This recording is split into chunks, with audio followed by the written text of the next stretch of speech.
वन्देऽहं श्रीगुरो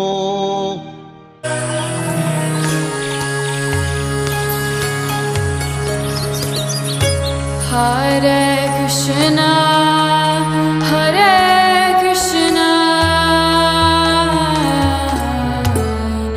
Krishna Krishna, Hare Hare, Hare Rama, Hare Rama, Rama Rama, Hare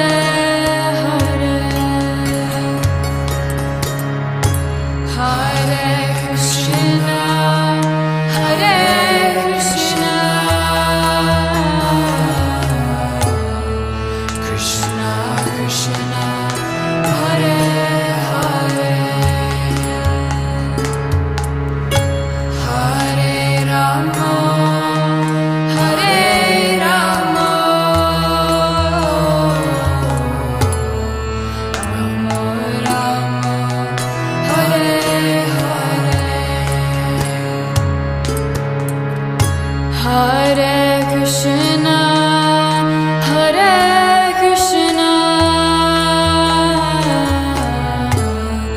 Krishna Krishna, Hare Hare, Hare Rama, Hare Rama,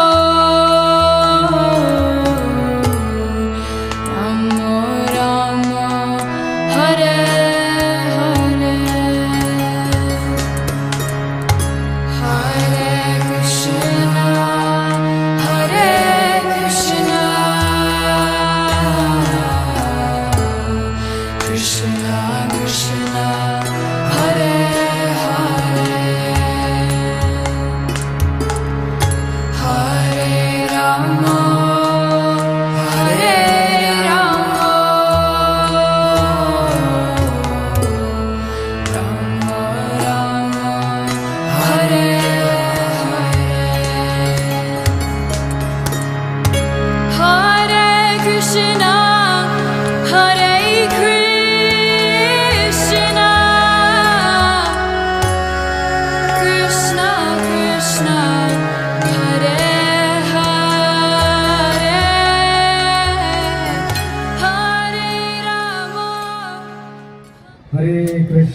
Krishna, Krishna Krishna, Hare Hare, Hare Ram, Ram Ram, Hare Hare। Guru Maharaj Srila भक्तिपाद की, श्रील प्रभुपाद की जय, गौर प्रेमानंदी। तो आज बहुत ही खास दिन है कि आज के दिन श्रीमती राधा रानी का प्रिय महीना कार्तिक मास चल रहा है और आज भगवान धन्वंतरी का प्रकट्य दिवस भी है और श्रील भक्तिपाद महाराज का इस संसार से शारीरिक रूप से जाने का दिवस है। वैसे भगवान का एक शुद्ध भक्त कभी भी एक आम इंसान की तरह नहीं होता है। जैसे आम इंसान अपने कर्मों के बंधन से बंधकर एक पर्टिकुलर माता के कोख में जाता है और अपने कर्मों के अनुसार वो जन्म लेता है और कर्मों का जो भी रिएक्शन होता है वो भुगतता है। लेकिन जो एक शुद्ध भक्त होता है वो बद आत्मा नहीं होता है, वो नित्य मुक्त आत्मा होता है, वो पहले से ही मुक्त है। ऐसे मुक्त आत्माओं की महिमा हम लोग नहीं कर सकते हैं। ऐसा नहीं कि ऐसे मुक्त आत्माओं की महिमा हम करेंगे तो उनकी महिमा बढ़ेगी। उनकी महिमा करने से हम शुद्ध होंगे, ना कि उनकी महिमा करने से उनकी महिमा बढ़ेगी। उनकी महिमा तो पहले से ही बढ़ी हुई है। श्रीमती राधा रानी स्वयं परिक्रमा मार्ग में उनको आज भी सब भक्त लोग दर्शन करते हुए जाते हैं, तो उनकी महिमा पहले से ही बढ़ी हुई है। उनका जैसे सूर्य प्रकट होता है तो भी बहुत सुंदर लगता है, और जब वो अंतर्ध्यान होता है तब भी बहुत सुंदर लगता है। वो दोनों ही फेस्टिवल होते हैं। तो वो हमेशा नित्य मुक्त अवस्था में रहते हैं, लेकिन फिर भी वो भौतिक शरीर का बंधन दूसरी बद आत्माओं का उद्धार करने के लिए अपनाते हैं। दूसरे जीवों का उद्धार करने के लिए वो इस भौतिक शरीर का बंधन स्वीकार करते हैं, दूसरे जीवों को कृष्ण देने के लिए। जैसे अभी भजन में गाया, कृष्ण से तुम्हारा कृष्ण दीते पार, तुम्हारा शक्ति आछे, कि हे वैष्णव ठाकुर, ये आपकी शक्ति है कि आप कृष्ण दे सकते हैं और कृष्ण कोई नहीं दे सकते हैं। तो वो नित्य मुक्त अवस्था में रहते हैं, लेकिन फिर भी ये शरीर धारण करते हैं दूसरे जीवों का उद्धार करने के लिए। जैसे भगवान को कोई बंधन में बांध नहीं सकता, जैसे दामोदर लीला में हम देखते हैं भगवान को कोई बंधन में बांध नहीं सकता है, लेकिन इन्होंने यमला अर्जुन वृक्ष का उद्धार करने के लिए अपने को बंधन में बांध दिया। इसी प्रकार एक वैष्णव दूसरों का उद्धार करने के लिए इस भौतिक सृष्टि में आते हैं, इस भौतिक शरीर को धारण करते हैं दूसरी बदात्माओं का उद्धार करने के लिए। और श्रील भक्तिपाद महाराज जब न्यू वृंदावन धाम में थे तो एक दिन बहुत सारे डाकू वहां पर आ गए और श्रीमती राधा रानी को वहां से ले जाने का प्रयास किया।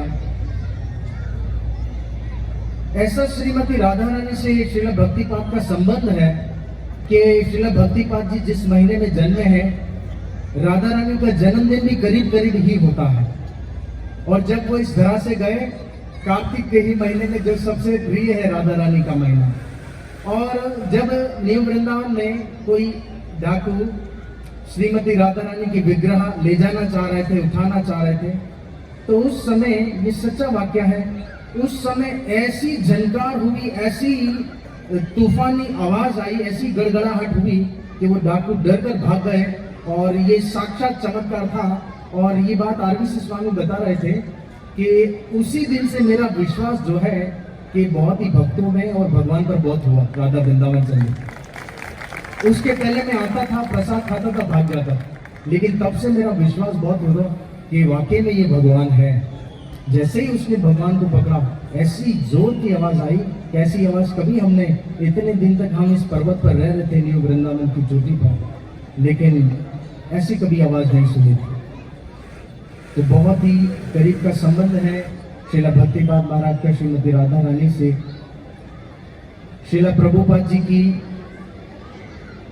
इच्छा को पूरा करने के लिए उन्होंने अपने जीवन का एक एक पल दे दिया, एक एक श्वास तक उन्होंने अपने गुरु की आज्ञा का पालन करने के लिए दे दिया, आखिरी जिंदगी की आखिरी सांस तक।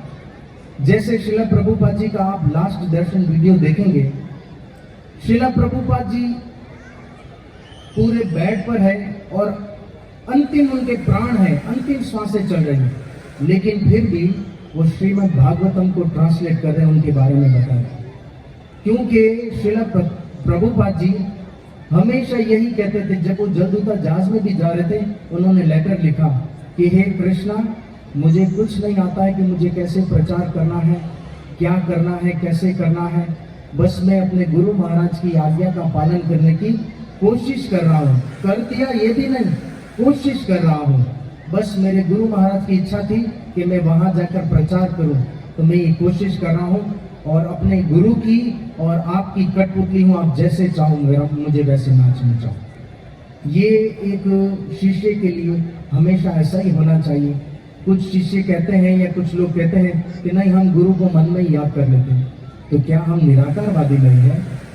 सिर्फ कृष्ण को मन में ही याद नहीं करना है, सिर्फ ध्यान नहीं करना है, बल्कि उसका कीर्तन भी करना है। श्रवणम कीर्तनम विष्णु, सिर्फ ध्यानम स्मरणम नहीं है, तो सिर्फ मन में ही ध्यान नहीं करना है कि मैंने मन में ध्यान कर लिया, नहीं नहीं नहीं, उसका व्याख्या भी करना है। उसकी व्याख्या करने से हम शुद्ध होंगे। तो बहुत बहुत धन्यवाद आप सब भक्तों का, इतना उत्साह के साथ सब भक्तों ने श्रील भक्तिपाद महाराज के विषय में इतना अच्छा प्रवचन दिया। सब लोगों ने अपने अपने एक्सपीरियंस कहे, समय को बचाते हुए, क्योंकि अभी गुरु पूजा भी है और दीप पूजा भी और प्रसाद भी। तो ज़्यादा, वैसे तो सभी भक्त लोग बहुत अच्छा बोल सकते हैं, बहुत सारे भक्त हैं, उन सबको समय देना चाहिए था, लेकिन ज़्यादा समय किसी भक्तों को नहीं दे पाएंगे क्योंकि समय का बहुत अभाव है। इन्हीं दिनों में दो भक्त हरिदास प्रभु और कुछ ही दिन पहले विष्णुदास प्रभु का देहांत हुआ है, जो श्रील भक्तिपाद जी के बहुत पुराने शिष्यों में से हैं। उन दोनों भक्तों के लिए 3 बार महामंत्र का उच्चारण करेंगे। हरे कृष्णा कृष्णा कृष्णा हरे हरे, हरे राम राम राम हरे हरे, हरे कृष्णा कृष्णा कृष्णा हरे हरे, हरे राम राम राम हरे हरे, हरे कृष्णा कृष्णा हरे हरे, हरे राम राम राम हरे हरे। गुरु महाराज श्रील भक्तिपाद की जय, श्रील भक्तिपाद की जय, श्रील भक्तिपाद की, श्रील प्रभुपाद की। गौर प्रेमानंद। हरे कृष्ण।